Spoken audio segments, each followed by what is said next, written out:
Faire ruisseler des rivières au milieu du désert, c'est la folle idée qu'a eue Mouammar Kadhafi pour son pays.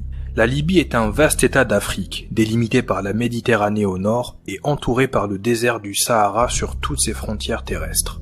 Contrairement à ses voisins algériens et tunisiens, la Libye ne dispose pas de chaînes de montagnes importantes capables de faire barrière à la sécheresse du Sahara.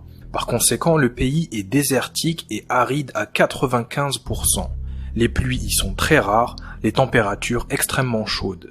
C'est d'ailleurs en Libye, dans la ville d'Azizia, qu'a été enregistrée la plus haute température naturelle jamais atteinte, 58 degrés Celsius. C'est dans cet environnement hostile que Kadhafi va lancer son projet pharaonique, la Grande Rivière Artificielle. Avec son absence criante en eau de surface, la Libye est une terre dans laquelle la principale ressource en eau est souterraine. Dans les années 50, lors des opérations de forage de puits de pétrole, deux immenses nappes phréatiques ont été découvertes dans le désert libyen, le bassin de Nubie à l'est et le bassin de Mourzouk à l'ouest. Dès son arrivée au pouvoir, Mouammar Kadhafi promet qu'il va faire jaillir cette eau de sous terre et créer une rivière qui alimentera les grandes villes du nord en eau douce, mais qui permettra aussi de se lancer dans l'agriculture et atteindre un rêve, l'autosuffisance alimentaire. Il est essentiel de rappeler qu'en réalité, le terme de rivière ne correspond pas réellement à la nature du projet. En effet, il s'agit concrètement d'un réseau de pipelines installé en profondeur sous le désert du Sahara. L'eau est pompée dans les nappes de Nubie et Mourzouk et acheminée jusqu'aux grandes villes du nord à travers ces pipelines. Le projet est officiellement lancé en 1983. Il est prévu que les travaux durent jusqu'en 2010. Le projet comporte d'abord une phase de construction des fameux pipelines. Kadhafi a insisté afin que des sociétés italiennes viennent s'installer en Libye pour produire les matériaux. Deux usines sont alors inaugurées à Brega et Safir. Ensuite, ce qu'il faut savoir, c'est que le projet est découpé en plusieurs phases. La phase 1 concerne l'est du pays. Deux stations de pompage sont construites à Tazerbo et Safir afin de pomper l'eau de la nappe de Nubie.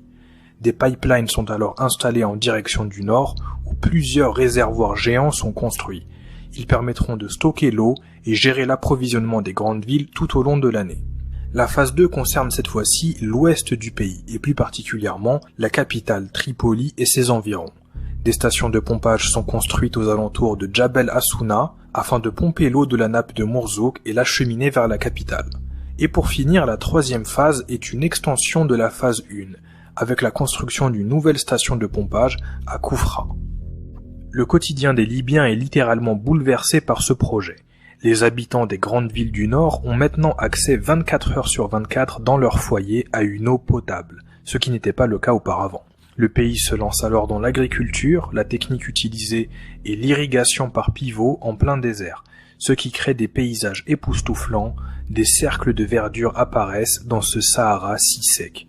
Des oasis artificielles sont aussi créées tout le long des trajets qu'effectue l'eau vers la côte.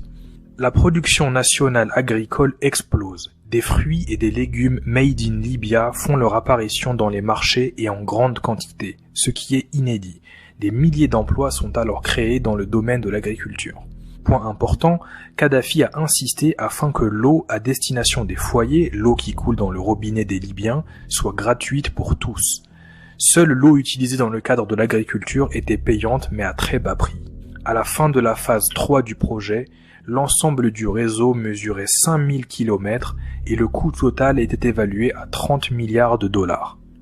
Ce gigantesque projet n'était pourtant pas terminé. En effet, une phase 4 et 5 étaient encore prévues, mais ils ne verront jamais le jour car une rébellion armée va secouer le pays lors du printemps arabe, ce qui va conduire à une intervention militaire de l'OTAN.